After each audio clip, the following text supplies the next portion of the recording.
कल इसराइल ने कतर पर स्ट्राइक की और आज यमन पर हमला बोल दिया। सना में खतरनाक धमाके हुए हैं। सना शहर याहिया सारी के दफ्तर पर भी हमला करने का दावा किया जा रहा है या चर्चा चल रही है। क्या जंग का नया मोर्चा खुल गया है? क्या इसराइल अब यमन से भिड़ने जा रहा है? यमन की राजधानी सना आज बुध को जोरदार धमाकों से हिल उठी। 10 सितंबर को हुथीस के मीडिया के मुताबिक इसराइल ने एक मेडिकल फैसिलिटी और एक सरकारी कॉम्प्लेक्स को निशाना बनाया, जबकि अल-जौफ सूबे में हमले किए गए। सना के अलावा अल-जौफ में भी किए गए। इसराइल के मुताबिक उसने उस टीवी स्टेशन पर भी हमला किया जहां ब्रिगेडियर जनरल याहिया सारी का दफ्तर है और जहां से वो अपने वीडियो जारी करते हैं। हुथीस के कंट्रोल वाले अल मसीहा टीवी ने दावा किया कि हुथीस के एयर डिफेंस सिस्टम्स ने इसराइली फाइटर जेट्स को रोकने की कोशिश की। फाइटर जेट्स पर मिसाइल दागी गई, लेकिन इसराइली फौज ने ऐलान किया कि ऑपरेशन रिंगिंग बेल्स के तहत हुथीस का military camp, military public relation headquarter और फ्यूल डिपो पर हमला किया गया। इसराइल का दावा है कि इन हमलों में हुथीस के बहुत से अफसर और सीनियर कमांडर मारे गए हैं। यमन में फिलहाल बहुत ख़राब हालात हैं और बेहद डरावने धमाकों की तस्वीरें सामने आई हैं, जो आप देख भी रहे होंगे। ये 10 सितंबर की तस्वीरें हैं। Israeli defence minister Israel cuts ने क्या कहा है, सुन लीजिए। उसने बयान दिया है कि हमने वादा किया था और आज यमन में हुथीस को एक दर्दनाक चोट दे दी है। उसने कहा कि इसराइल का लंबा हाथ जहां से भी खतरा उठेगा वहां तक पहुंचेगा और दुश्मनों को कुचल देगा। लॉन्ग आर्म आईडीएफ के स्पोक्सपर्सन ने यह दावा किया कि ये हमले हुथीस की तरफ से इसराइल पर लगातार किए जा रहे मिसाइल और ड्रोन अटैक्स का जवाब हैं। उसने कहा कि हमने सना शहर और अल-जौफ में उनके कैंप, इंटेलिजेंस हेडक्वार्टर और फ्यूल स्टोरेज को तबाह किया है। ये लोग ईरान की रहनुमाई और फंडिंग पर काम करते हैं और दुनिया की शिपिंग लाइनों तक को टारगेट करते हैं। रिपोर्ट्स के मुताबिक इसराइल ने 10 से ज़्यादा फाइटर जेट्स से ये मिशन अंजाम दिया। 10 फाइटर जेट्स इस्तेमाल किए गए, वो भी 2350 किलोमीटर दूर तक उड़ान भरते हुए। कितने धमाके हुए, कितने बम गिराए गए, और इस मिशन के बारे में मैं आगे आपको बताऊंगा। और ये भी बताऊंगा कि याहिया सारी के एक्स हैंडल से क्या डिटेल्स दी गई हैं एयर डिफेंस सिस्टम्स के बारे में। ये जंग शुरू होने के बाद से इसराइल का सबसे लंबा एयर ऑपरेशन बताया जा रहा है। यमन पहले ही सऊदी अरब के साथ जो तनाज़ा हुआ था उसमें खाना जंगी हुई थी, उससे झुलस रहा है। अब इसराइल का खुला दखल इस जंग को और ज़्यादा ख़तरनाक बना सकता है। रेड सी और अरब पेनिनसुला में इंस्टेबिलिटी की आग और ज़्यादा भड़कने का ख़तरा है। सवाल यह है कि क्या कतर की नाकामी के बाद अब यमन इसराइल ईरान टकराव का नया मैदान बनने जा रहा है? क्या यमन की ज़मीन इसराइल और ईरान के टकराव की नई ज़मीन बनेगी? और इसराइली कतर में नाकाम रहा, उसके लिए आप पिछला वीडियो देख लीजिए। खुद इसराइली वेबसाइट्स और अखबारों ने और टीवी चैनल्स ने कह दिया है बिल्कुल नाकाम हमला था और अब इसराइली हुकूमत वहाँ घिर रही। क्या उसी की खींच थी ये यमन पर किया हमला? पता नहीं। अब तस्वीरों के और दूसरी खबरों के साथ यमन पर हुई इस एयर स्ट्राइक के सिलसिले में हम आगे बढ़ते हैं और आपको कुछ अपडेट्स, कुछ खबरें देते हैं। सबसे पहले तो आप देख लीजिए, ये इसराइली अखबार द टाइम्स ऑफ इसराइल की हेडलाइन है। 4 इन्होंने धमाकों की तस्वीरें दी हैं। 4 अलग अलग जो धमाके की उसकी तस्वीरें देख रहे हैं और उसमें लिखा है several death in Israeli strike on Houthi media building, rebels TV report.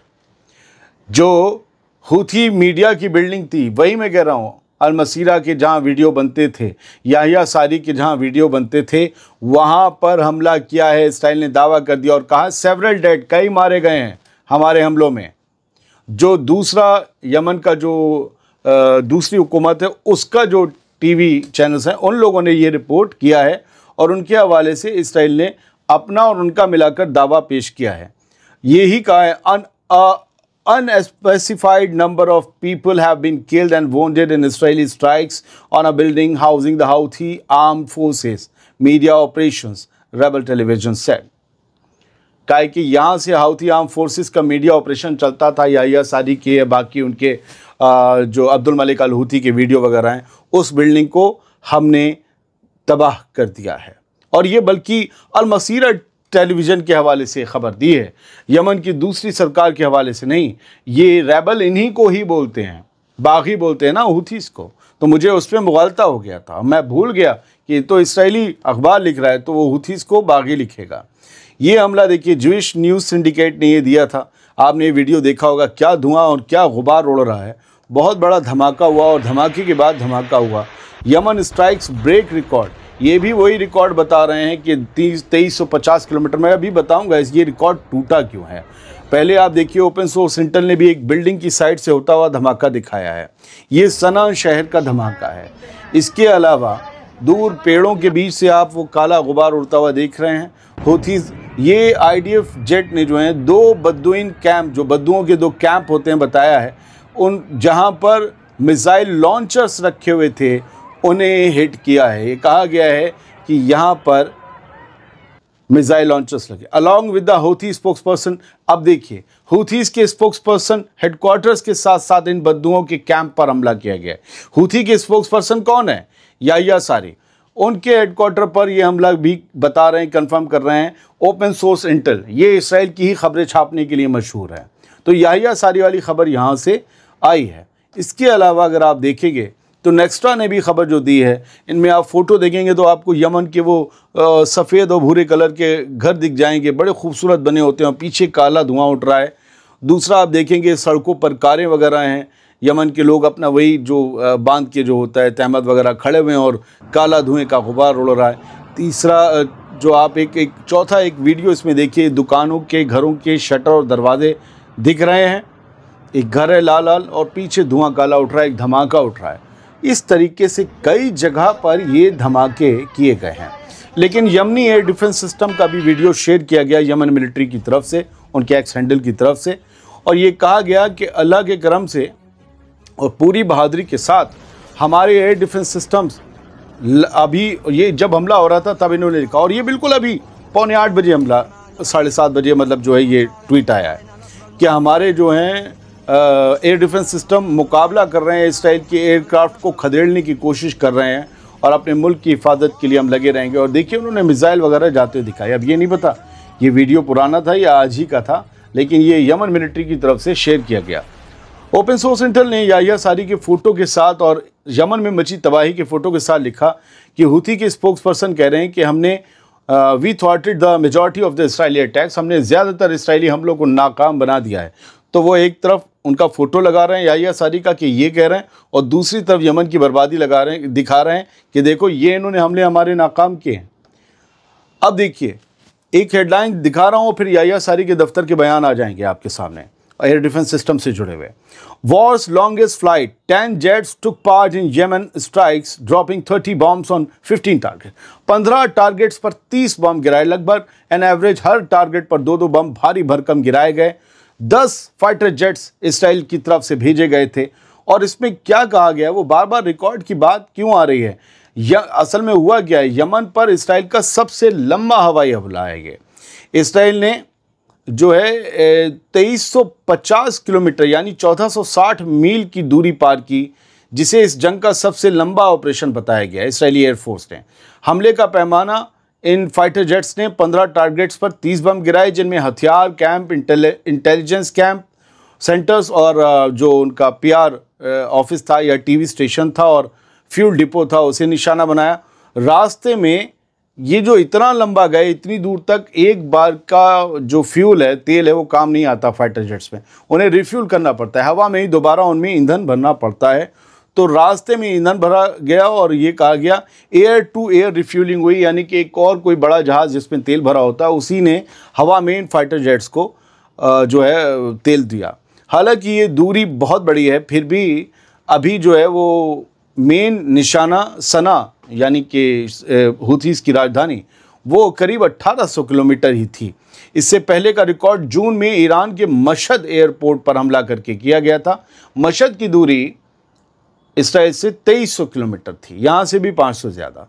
फिलहाल बहुत सी चीज़ें इन्होंने डिटेल दी हैं, अब उनके बारे में बात नहीं करेंगे कि हूथीज़ की तरफ से भी जो आया है उसे पढ़ना ज़रूरी है। फ़िलहाल तो आप यूँ समझिए कि IDF ने कहा है कि यमन पर हमने स्ट्राइक की हूथी के प्रोपेगेंडा हेडक्वार्टर पर। प्रोपेगेंडा हेडक्वार्टर मतलब ये TV चैनल को कहते हैं, वो वीडियोज़ को ये प्रोपेगेंडा कहते हैं। और हमने कैंप्स ऑपरेटिव पर जो है हमला किया है। जबकि अल मायदीन जो है लेबनान के हिजबुल्लाह कंट्रोल वाला मीडिया हाउस, वो कह रहा है कि इसराइल ने नया एग्रेशन शुरू किया है यमन के ऊपर और इसमें टारगेट किया है सिविलियन फैसिलिटीज़ को। यहाँ कहा जा रहा है कि जो भी निशाना बने वो सिविलियन फैसिलिटीज़ हैं। अब याहिया सारी का जो बयान है उसे आप सुन लीजिए। याहिया सारी का नहीं, उनके हैंडल का है। जब तक वो अपने मुंह से बोलेंगे नहीं वीडियो में, वो याहिया सारी का बयान नहीं कहलाया जाएगा। अब हैंडल कौन हैंडल कर रहा है, आई डोंट नो।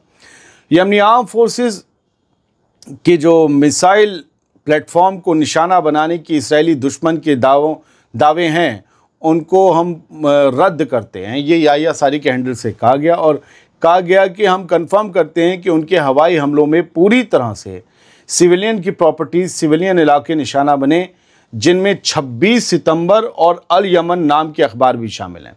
वहाँ एक अखबार का नाम 26 सितंबर और दूसरे का अल यमन है।